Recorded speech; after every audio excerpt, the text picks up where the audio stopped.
In addition to the last speech of my colleague Thomas Gelf, I'm pleased to announce our next topic, Advanced Puppet Topics, presented by Ken Barber. And Mr. Barber is working for Puppet Labs and has got more than 12 years of experience in configuration management. So enjoy the speech and have fun. Hello everyone, my name is Ken Barber. I'm a professional services engineer for Puppet Labs. I've been working for them for about a month. My background is telecommunications. And as he mentioned, I've been using configuration management for many, many years. Primarily, this was a bespoke system that we wrote ourselves, and I'm sure many of you have had things like this. I came to Puppet Labs because I left that company, and I wanted to take the intellectual property with me, but I couldn't. So about 3 or 4 years ago, I started working for another company, and I looked around, and Puppet Labs seemed to have solved the problem the way we did, and a little bit better. Plus, it was open source, and I could take it with me. That was the main thing. My accent may sound a little bit strange. I don't know if anyone can tell. I'm from Australia. I work in London, so it's my accent's a little bit strange. Sorry about that. Anyway, let's get into it. So I wanted to talk today about advanced Puppet topics, or more or less, my favorite Puppet features. A lot of people use Puppet on a very basic level. Today I want to sort of drill down into some features that I quite enjoy, that people often forget about or don't know about, that are actually quite powerful. And so I'm kind of going to go through about 6 features today that some of you may already use and some of you may not use. First topic, standalone Puppet. This is not very advanced, but a lot of people don't even realize this exists. The concept behind standalone Puppet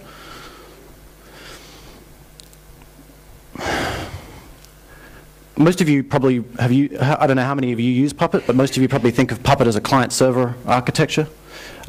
This is probably not correct. Puppet, the way I think about it, it's a language, all right, primarily. The language, as we call it, is the Puppet domain-specific language, or DSL.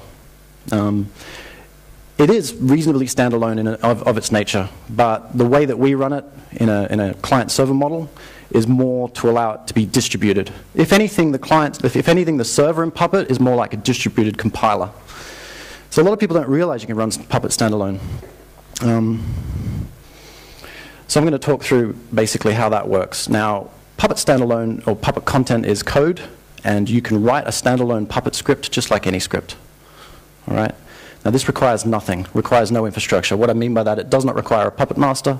It doesn't require any MySQL databases or anything like that. So I'm going to go straight into an example. I don't know how many people know Puppet here, but as you can see, this is an example of a standalone script, create file.pp. Just like any script, it has a hash bang line or a hash exclamation mark or whatever, with user bin env Puppet. So this would be like a Perl, just like a Perl script or a bash script or whatever. You provide this sort of pragma at the top to tell it what script to execute. And you can see that this is Puppet content. For those who don't know, that's a file resource. That's going to create a file in /temp example1.out with the content of example1 character return. Now this is a standalone script. You don't need a server to run this, and I'll show you. As you can see, like a normal script, I've made it executable. I ran it, just like any executable. And then you can actually see the Puppet output executing here. So you can see it's executing, it's working on this file. It's talking about the resource it's working on, the MD5 hash of the file, and how long it took. And then you can see the output there. So that's standalone.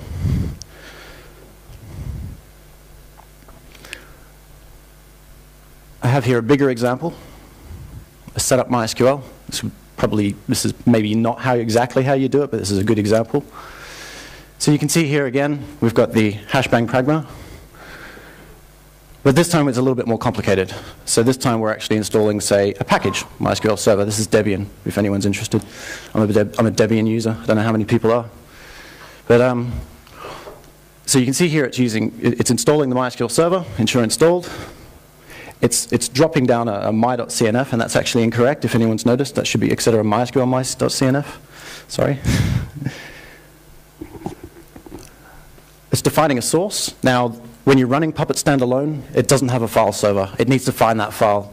And in this case, it's actually a relative path. So my.cnf would have to be in the same directory that you're basically running the script from. But it could be an absolute path as well. The final resource is actually starting the MySQL server, as you can see. And there's a dependency built up on the package itself. So running that, again, make it executable like any script. And this is all Puppet output, as you would expect. Installs a MySQL server package. It installs the my.cnf file. As you can see, I've corrected it here. I just didn't correct it in the previous slide.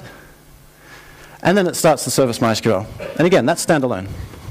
So you can kind of see the benefits of this sort of stuff, all right? You don't actually need a server to ship this file around.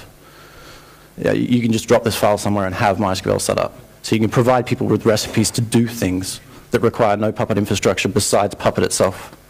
So obviously you need the Puppet packages. Okay. For those who've programmed in Perl, you would recognize the -e sort of switch in Perl. It's the same in Puppet apply. So you can see here, instead of writing a file first, we've actually defined the syntax in a string. And again, that's a file resource /temp/foo. The content is foo carriage return. Again, it runs. And you can see that the output is correct. So this is great for bootstrapping. I've used this often for bootstrapping EC2 instances and OpenNebula instances. So when OpenNebula fires up, it runs some basic Puppet, because it might not have all the infrastructure ready. It may not know what Puppet master to speak to. But instead of writing a script, I'll use Puppet instead. And the benefits of that, I mean, you could just write a script, but the benefits of that is that you get all this cross-platform stuff, and often it's much easier to do things in Puppet than to write your own script to do it. It's great for development work. I'll very often write up prototypes in this format and test them on their own. Also, when I'm sitting on IRC, people are asking questions about this syntax, that syntax. They go, oh, well, I'm running it in my server, or I'm running it in this way, and it doesn't work. I'll take what they're doing and run it in my own standalone script, just to prove ideas. So even if you've got a server-client infrastructure, it's great to take those pieces out. You get this complicated sort of end-to-end pieces of, you've got all your content in a server, and it's very complicated. It's best just to take the pieces out and try to run them on their own. And this is where the standalone works really well. The third point, running Puppet in masterless mode. This is really quite cool. Not many people know about it. I'm not going to go into too much detail, but the best way to scale Puppet is to not run a server. If you want something to scale indefinitely, download all your content onto every server and run it locally. I know it sounds crazy, but you can imagine that that would scale indefinitely. Obviously, then you need a way of shipping the content to each system, but that's one technique that some people actually use and some people have documented. This is great for disconnected systems and stuff like that. But yeah, I don't know how many people are using it, in anger. So, but it's an interesting concept. I have actually used, from a bootstrapping perspective, if you're bootstrapping, say, for example, a Puppet master, I actually do configure my Puppet master so that I can actually just run puppet site.pp, and it will configure my Puppet master. Because it's chicken and egg, right? You're trying to run Puppet without a Puppet master, but it is the Puppet master. So in this case, I'll run Puppet, etc., Puppet manifest site.pp, and that will configure the rest of my Puppet master. So we'll set up passenger, Apache, blah, blah, blah. Cool. Any questions about that? Great. Okay. Ruby DSL. So you saw some Puppet DSL there if you haven't seen Puppet before. Ruby DSL. To answer why Ruby DSL, I realized I needed a slide on why Puppet DSL. Because, yeah. So, I don't know. So Puppet DSL, the idea behind it was that Luke wanted to create a language for defining configuration management. he wanted a way for administrators to sort of start developing and writing this content without having to learn a major language. Okay? So Puppet DSL is written specifically for that purpose. You don't need to be an extreme programmer to write Puppet DSL. While it looks like code, it's actually really, really easy to get used to. I don't know how many people know, but the Puppet DSL was actually loosely based on Nagios configuration files. I found out the other day. I don't know. So I was trying to figure out where the DSL syntax came from, what it was inspired by. I sort of thought it was Erlang or this or that, and no, apparently it's Nagios configuration files, which is quite interesting. So yeah, why Puppet DSL? So it's declarative, so it's ideal for configuration management. We constrain the behavior. This means that people can't. It's very hard for people to make mistakes.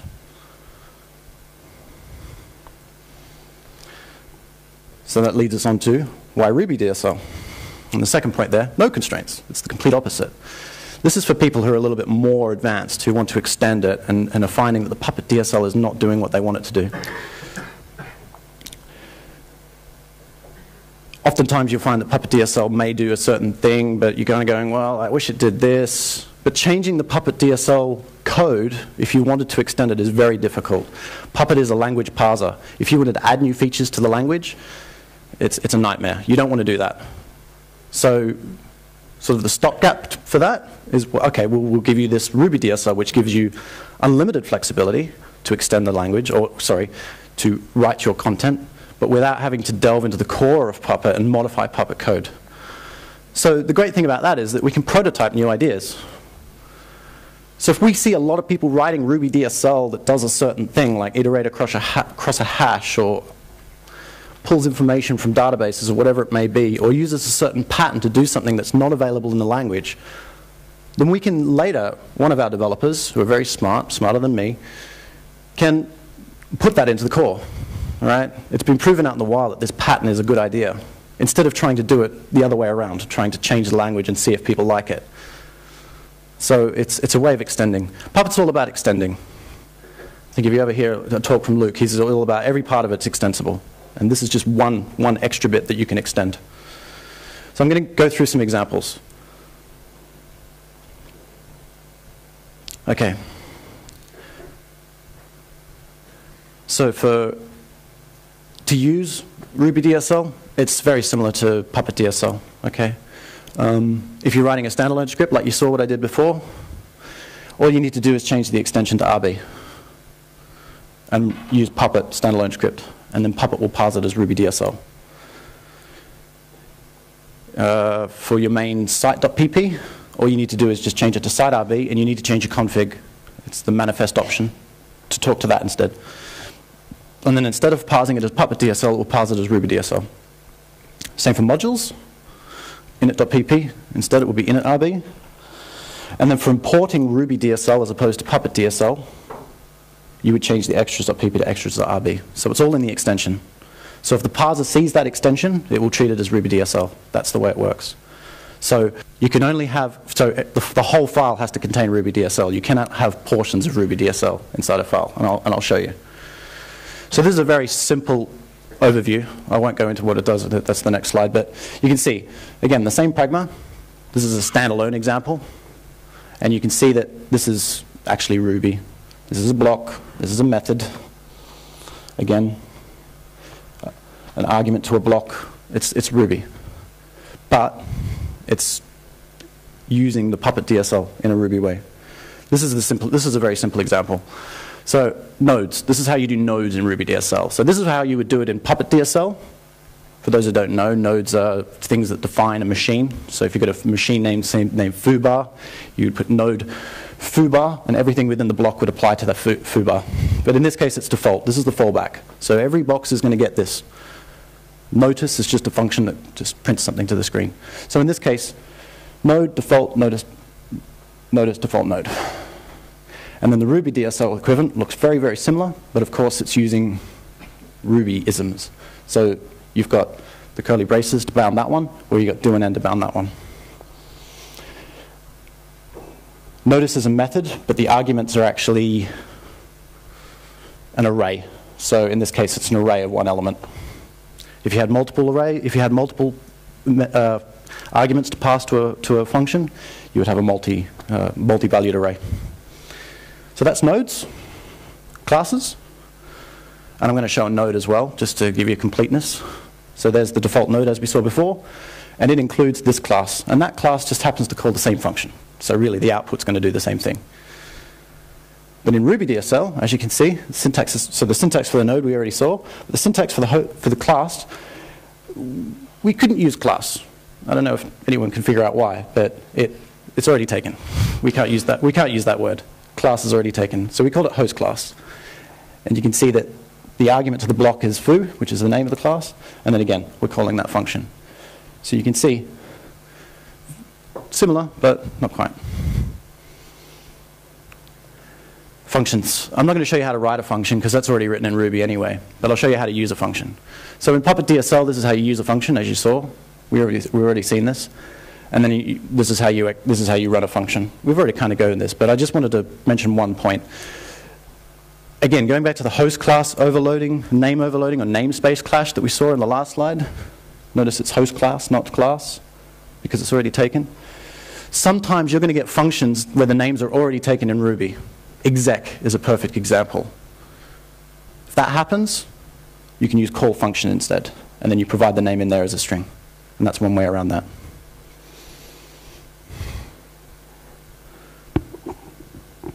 Okay. So, resources. Resources are the main building block of Puppet. They do something. In this case, I'll just talk about an example resource. So you can see here again, I've provided a node for just completeness, and I'm calling this resource up here.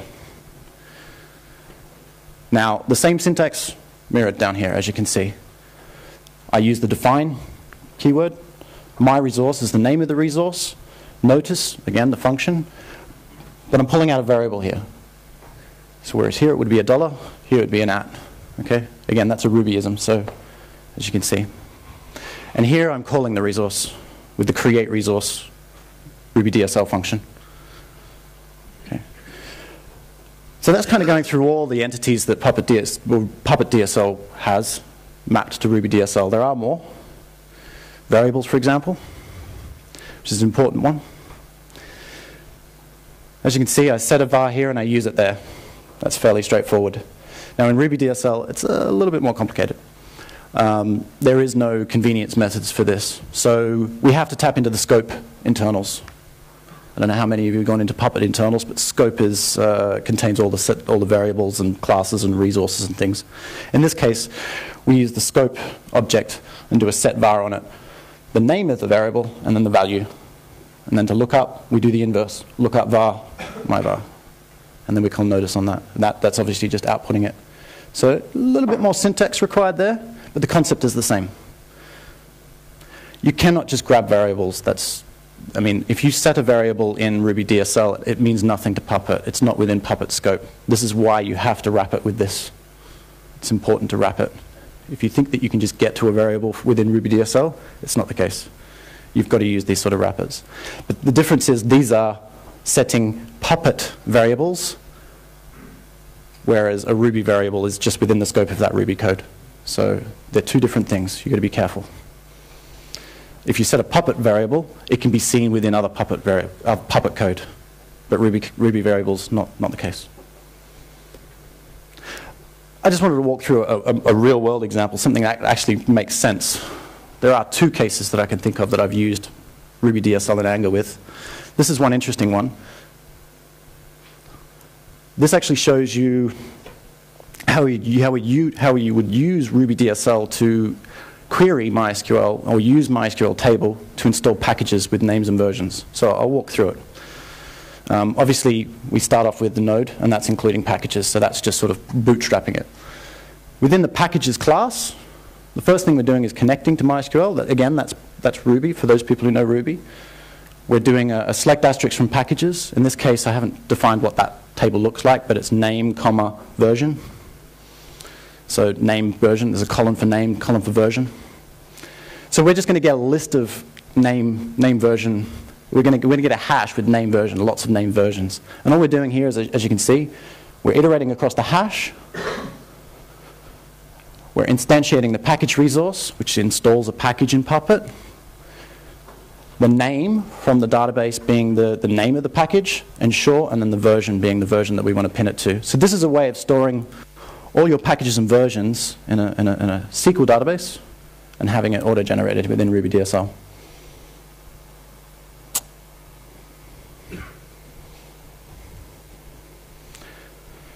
It's quite a complex topic. There is a wiki article on it. It's still fairly new. If you are interested in it, check out the wiki article or just search for Puppet Ruby DSL. It will take you to the wiki article. Another use that I've often found with it is traversing large data structures.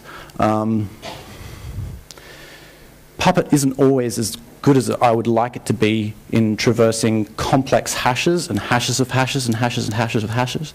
So oftentimes I will use Ruby DSL to delve into a data structure and pull information out and translate it into resources. Okay? So that's where I found the most use of it.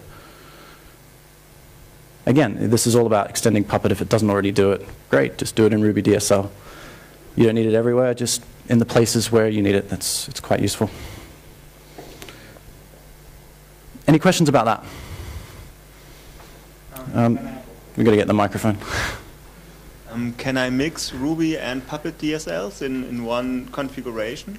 In the file? No, not in one file, but in one setup. Yes, as long as they're in separate... setup, one Ruby DSL file and one Puppet DSL file? Absolutely. As long as they're in separate files, you can do that. So you can have... The common case would be primarily Puppet DSL, and then a few edge cases of Ruby DSL. That's what I would anticipate. But if you're really keen, you could have everything in Ruby DSL. I mean... You know, there's nothing stopping you from doing that. I wouldn't advise it, but you can. I've seen people use Ruby DSL to generate node lists and things like that automatically. That's one way to do it. But there are many ways to skin that cat which don't involve Ruby DSL. It's all about choice. I like choice. Choice is good. Any other questions? Cool. Okay. The next subject, XLOOKUP. This was a recent addition to the function library within Puppet Core. This was actually developed by our good friend Ari Pina, who also developed mCollective. General genius and very good sysadmin. He developed XLOOKUP because he had a need for separating his configuration from code. And we've all probably faced this if we've done any configuration management. It doesn't matter what the tool is. In fact, developers face this problem day to day as well. There's this separation from configuration and code. That is the stuff that you want hardcore people to hack at, and then the stuff that you want any old person to hack at. Ideally, you want to kind of have as much as possible in a configuration file so that there's less damage. That's generally the thing. There's a couple of ways to solve this problem. I mean, you could do node classifiers like we've been doing, which is just an internal way of doing Puppet.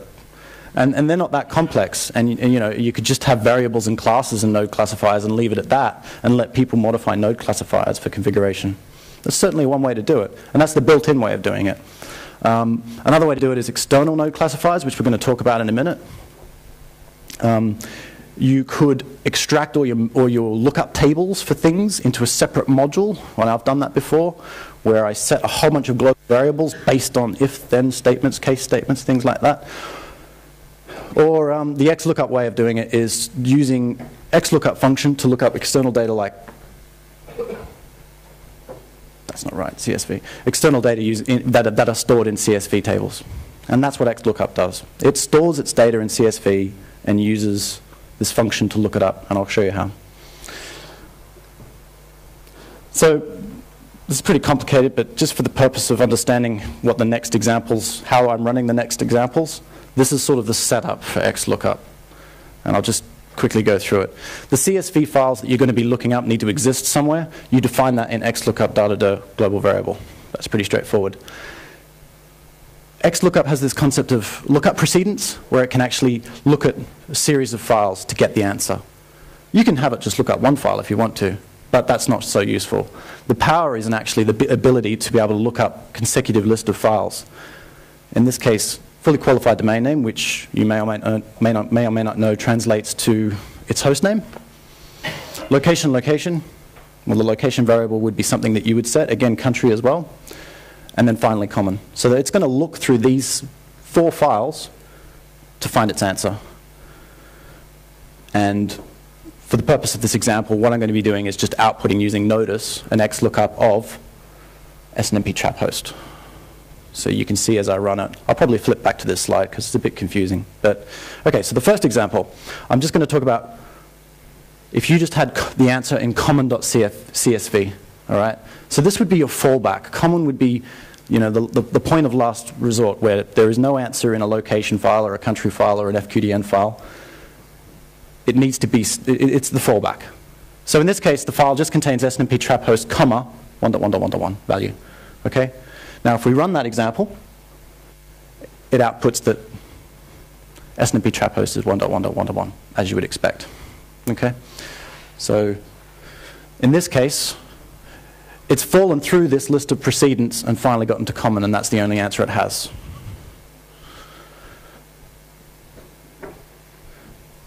The next example, there's a country_de.csv, all right?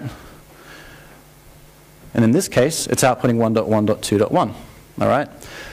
Again, the list of precedents, it's found that file, got that value out, and outputted it. It obviously doesn't need to look at the next file because it's already got an answer.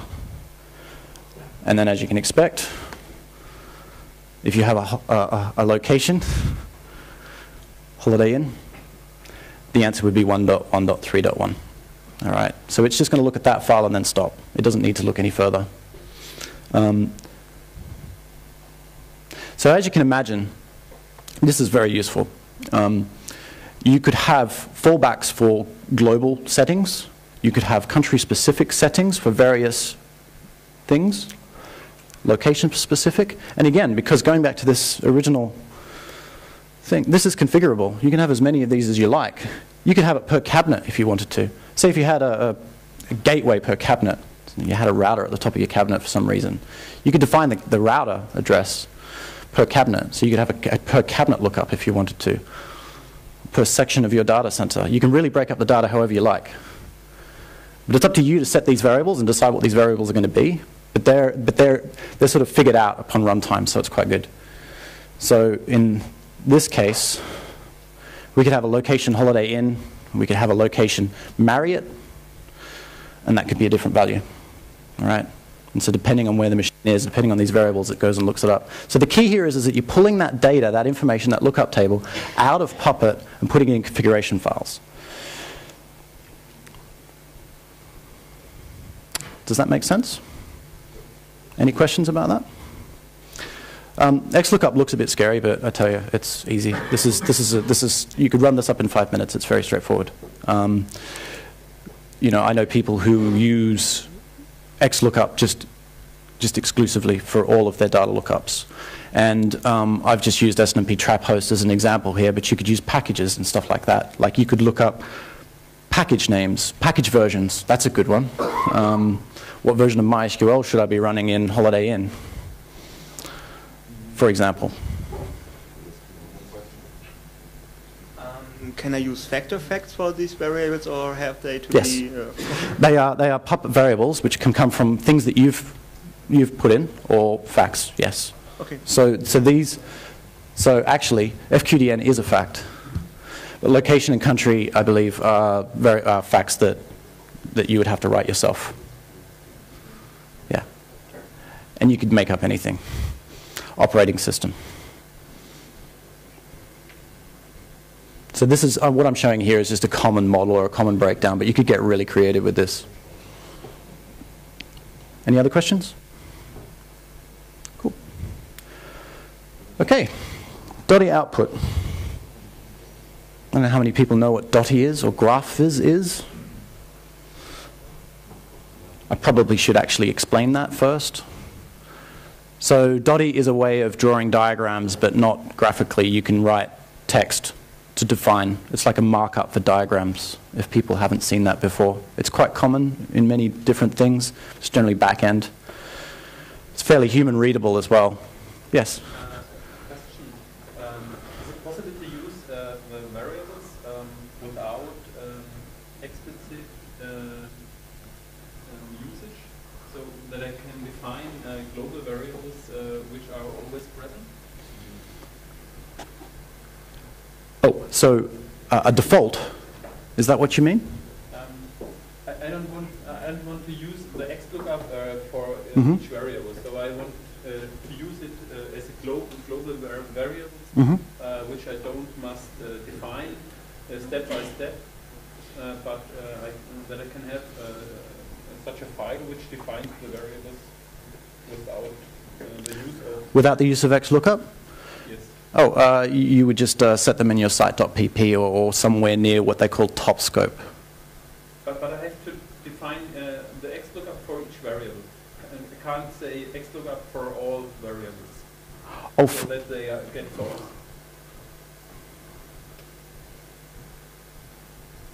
Oh, maybe I don't understand the question. You're trying to define a convenience method for looking up XLOOKUP with a variable? I use XLOOKUP for variable A and B and Yep. C and D. Yep. I want to say XLOOKUP for all. Oh, I see what you're trying to say. So, some sort of a way of having it so that if someone uses $A, it falls back to XLOOKUP without you having actually to do it. Oh, I see. No, I don't believe you can do that, but that's a nice idea. Yeah.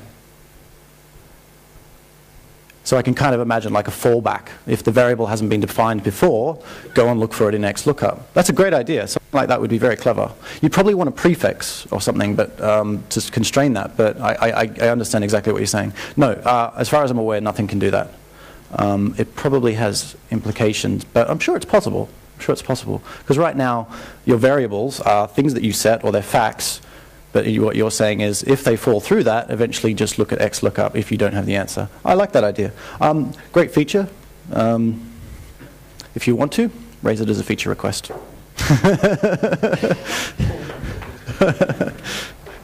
That's going to be my answer for a lot of these things, because that's the way we work. I mean, you know, I do say this in seriousness. That's how we track requests like this.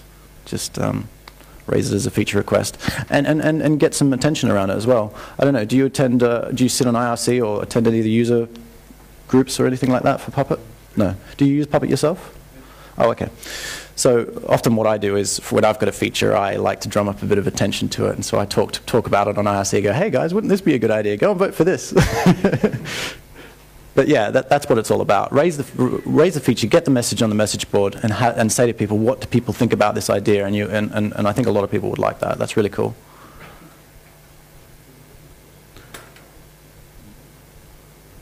Okay, so .dotty output.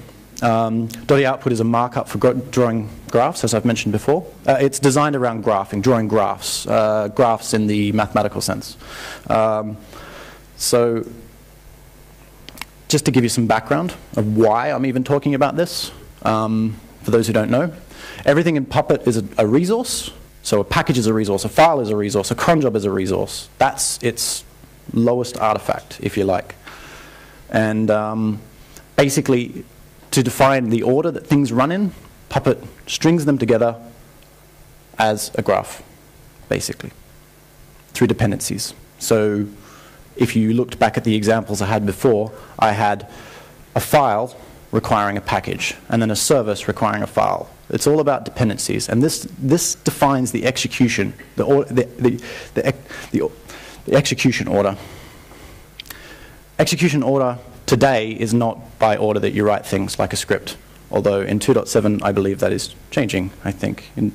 We're debating whether we do deterministic ordering, that's a different thing. But the problem is you might have resources across multiple files, across different modules, and they depend on each other. So, you know, you've got to have a way of saying, well, I need to do this before that, even if they aren't in the same file. This is what Puppet's all about, and that's actually one of the main strengths. It's quite awesome. So internally, it's using graph techniques to do this. And because Dotty is also a graphing utility, we can output in Dotty format, which is what I'm going to show you.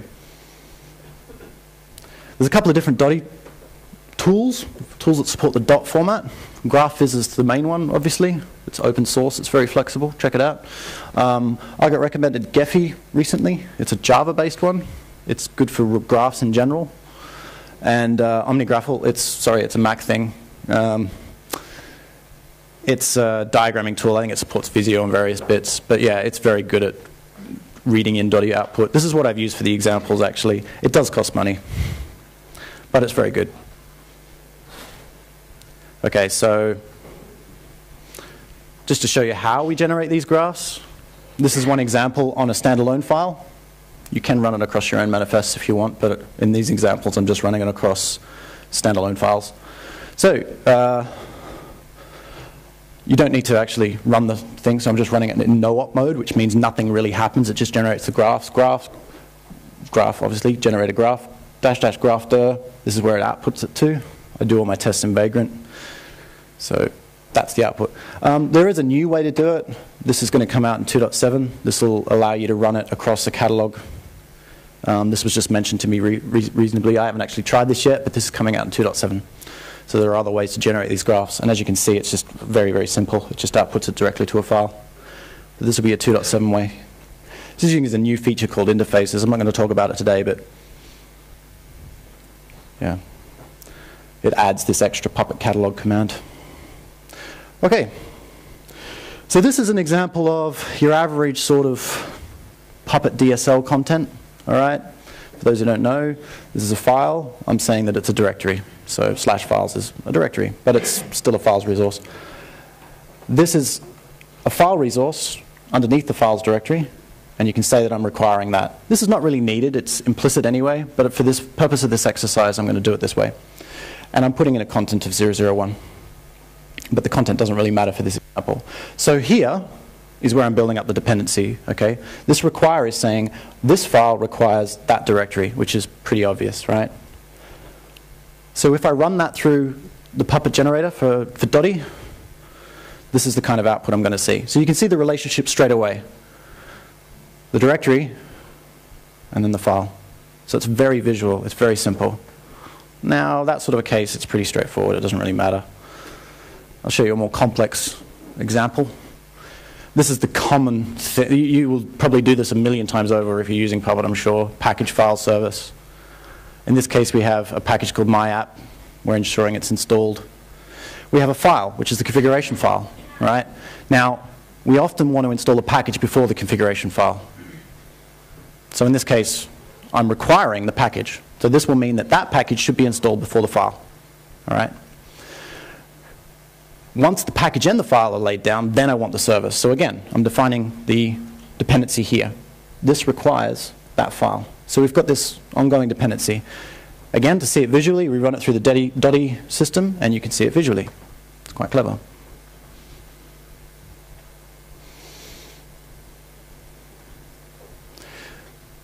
This is a similar example, but this one's broken. Now, the problem here is that this is all code, and it's hard to see the relationships. It's, you know, relationships are a visual thing. This is the problem, and this is why this is where the power of the tool comes out.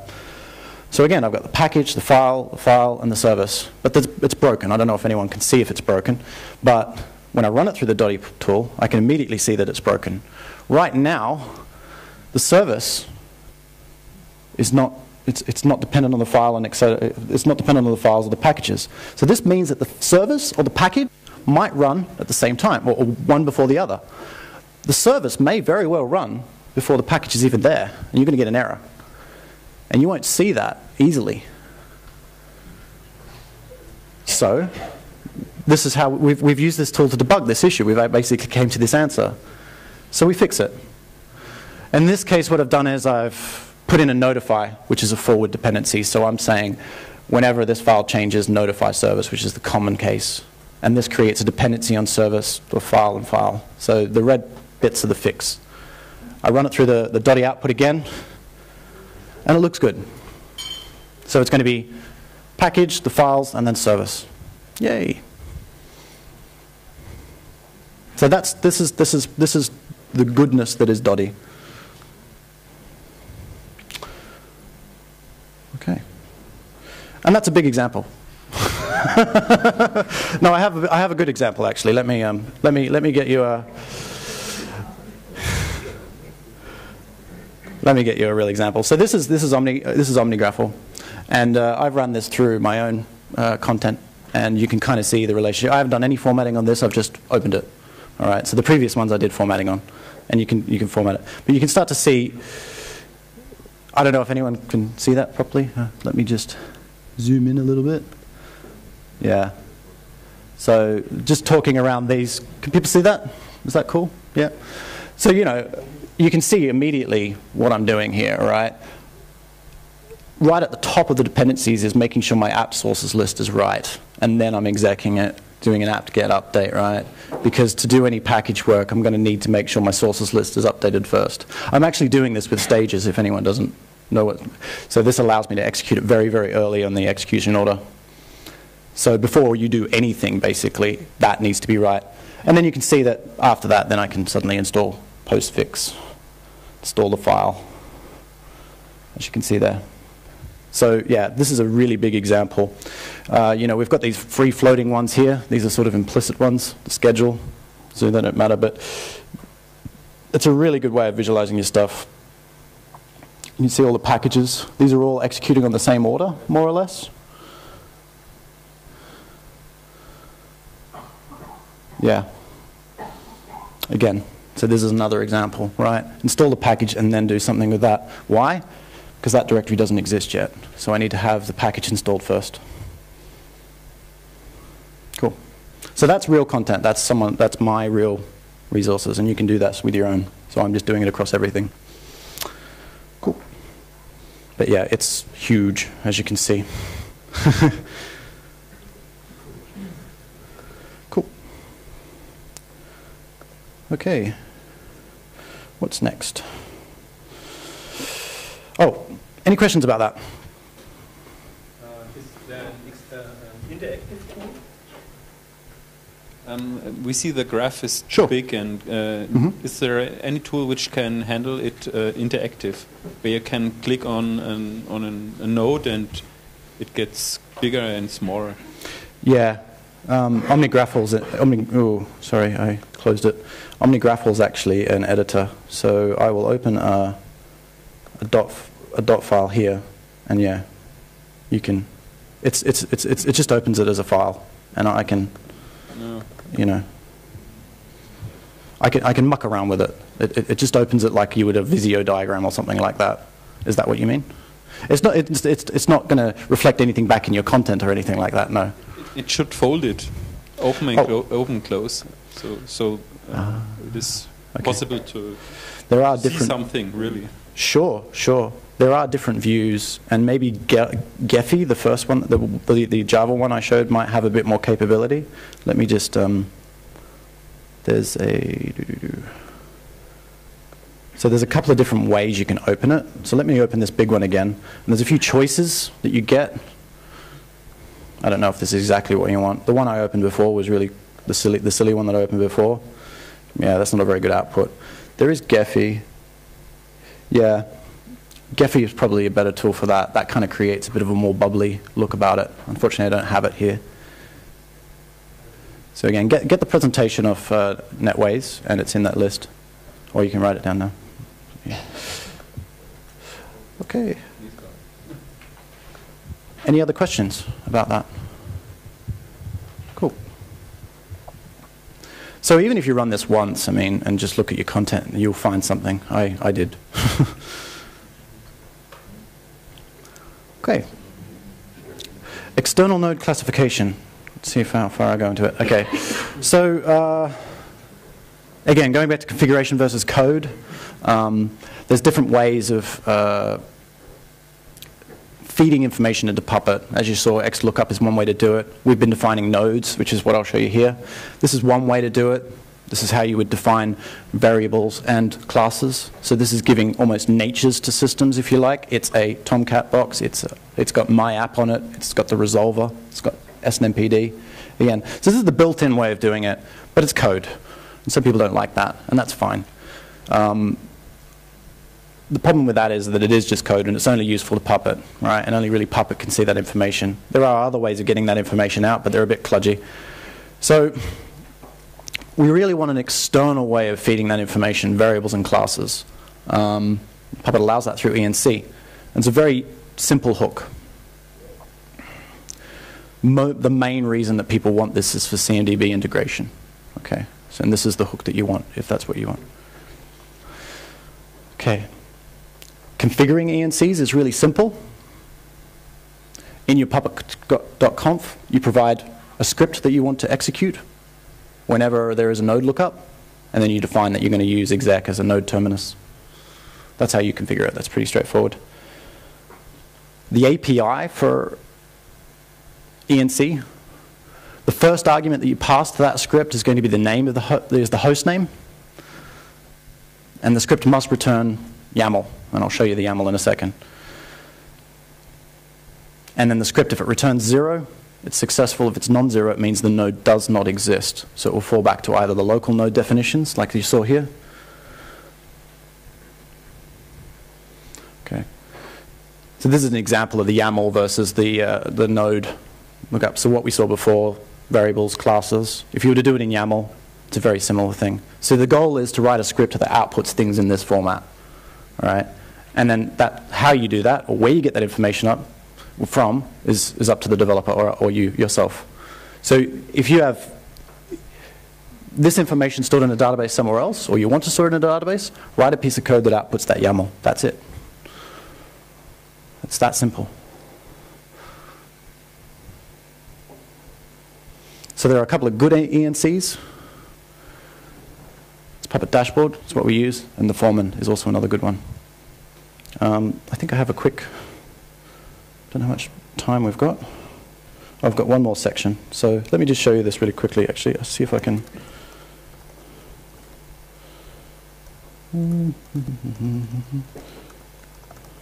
Ah, yes.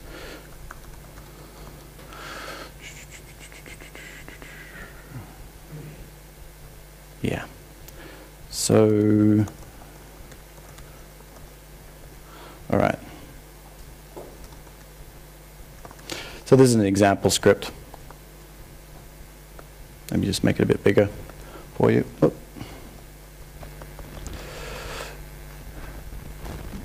Can everyone see that? Is it all right? Okay. So this is a really basic example script, and as you can see, all I'm doing is just outputting that canned YAML. All right. That's really straightforward. All right. And I've got one over here that's sort of a Perl, but you can see argv is going to be set to the host name, so I'm outputting the host name as param1. These are really basic examples.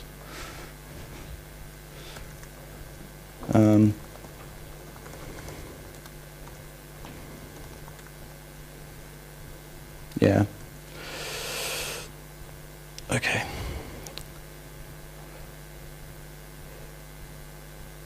Where was I? Keynote. There's Keynote. Aha. Okay. So is there any questions about that? I mean, the way that you write ENC is generally quite, I mean, this is an effort of customization, okay? But as you can see, it's really, really easy to do, all right? You can have an ENC that goes and queries LDAP. You can have an ENC that goes and queries SQL. The idea here is that we don't know what your format's going to be.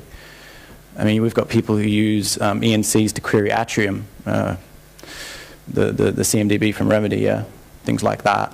Even more elaborate stuff where people have got their own YAML layouts and their own YAML files for everything, and they're using an ENC to query that. It's their own decision. They made that decision about how they wanted the data to be structured. But yeah, that's how you hook it. No questions? Cool. Next section. Okay, so my final topic. Puppet docs. No one likes writing documentation. I do, but I'm a sick bastard. The problem with writing documentation about Puppet code is that, well, documentation lies. It gets out of date very quickly. All right, it's pointless to go and write a whole bunch of Puppet content and then write a wiki page about how it works. All right, that's quickly going to get out of sync. We all know it will. And then all of a sudden it becomes useless. And what's the point in spending all those man hours in writing documentation if no one reads it? I'm sure we've all done it, right? Puppet docs is one way around this. It allows you to comment, using comments, document your Puppet code. All right? And it works very similar to Ruby docs or Perl docs. I don't know how many Perl developers there are here. I'm an old Perl guy. Now I'm Ruby guy, apparently. And it works by just putting in comments in your Puppet code. So that means that the documentation now is close to code. It's checked in with your code. It's right above it. You've got code there, documentation there. It's as close as it can be. People still might not update it, but hey, it's an effort towards that. But as you can see, there's also some sense of auto-generation around that as well, and I'll show you. Even if you don't document things necessarily, at least the outline is created. So Puppet docs, the idea is that you put comments in your code and it will generate HTML or PDF output. It supports Markdown format when you enter it, and I'll show you. This is an example. So as you can see, right down the bottom, there's a class, and this is just sort of a template. I would recommend making up your own template. And you can see here a description at the top. For those who don't know Markdown, equals is a heading, H2, I think the equivalent is. Examples. This one's slightly indented, you probably can't see it, which means it's a pre-tag. So an example should be a pre-tag. And that's great for putting sometimes that's the best documentation, just putting an example. This is how I use it. And then you've got authors, if you're into that thing, and then copyright. And this is how you would document a resource. Again, same problem, but same thing, but I often have a parameters section which documents each parameter. So you can see here I have a parameter, 1, and up here I'm documenting it. It would be nicer if it was closer, but it just isn't. But yeah, at least it achieves the goal, so that everyone can look at that resource and understand what the parameters are. So I have an example of this. I'm almost out of time.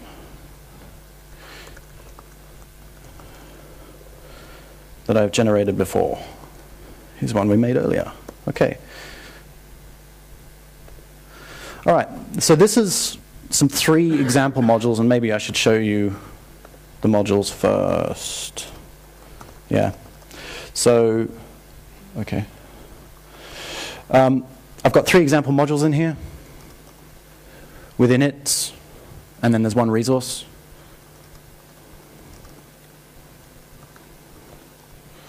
And you can see I've pretty much used the same template that I defined there. And for the resource again, same thing. Yeah. And then down the bottom there's a resource. They don't actually do anything. These are just examples. And the way I've generated it, which I don't think I've documented in the slides. There you go. So it's more or less running that command. There's some warnings, don't worry about them. So Puppet doc -- mode is rdoc, that's the output. It could be PDF if you wanted it to be. All is the types, so I'm outputting all types, and then where I want that documentation to go. So var Puppet doc, standard place for Debian web server. Again. And this is the output. Let me just adjust that a bit. Yeah. So you can see that, one more. So you see that the 3 modules that we defined earlier, they're all defined here. These are the modules. These are actually the classes, just to be clear. It looks a bit strange, but that is a class. So the difference is that that's the module, that's the file it was defined in. But that's the class inside the module. There is a difference.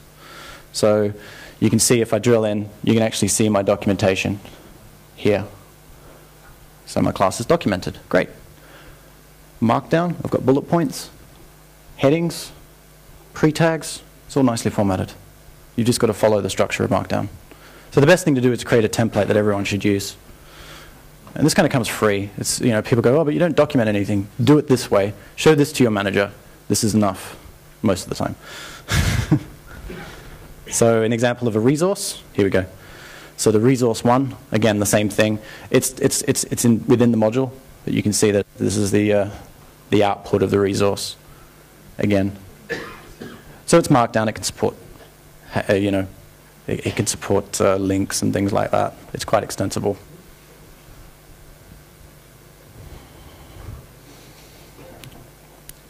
Well, one more. I think that's it for me. Does anyone have any questions about the last topic or any of the topics? No? Great. Well, thanks for having me.